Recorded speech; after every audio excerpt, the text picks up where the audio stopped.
Google പേ open ചെയ്ത് bank transfer select ചെയ്യുക.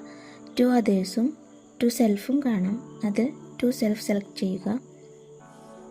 ഇവിടെ നിന്നും ഏത് അക്കൗണ്ടിൽ നിന്നാണോ ക്യാഷ് ട്രാൻസ്ഫർ ചെയ്യേണ്ടത് ആ അക്കൗണ്ട് ആദ്യം സെലക്ട് ചെയ്യുക.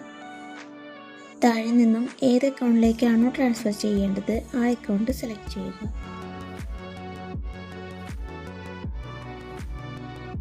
നെക്സ്റ്റിൽ ക്ലിക്ക് ചെയ്യുക.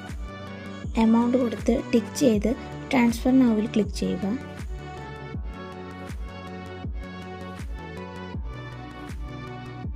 UPI പിൻ ടൈപ്പ് ചെയ്ത് സെൽഫ് ട്രാൻസ്ഫർ കംപ്ലീറ്റ് ചെയ്യുക.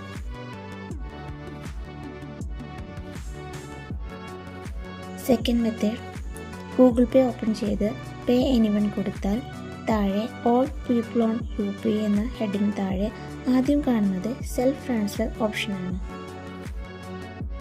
തേർഡ് മെത്തേഡ്, ഗൂഗിൾ പേ ഓപ്പൺ ചെയ്യുമ്പോൾ വരുന്ന ആദ്യത്തെ പേജിൽ തന്നെ പീപ്പിൾ എന്ന സെക്ഷനിൽ സെൽഫ് ട്രാൻസ്ഫർ ഓപ്ഷൻ കാണാം.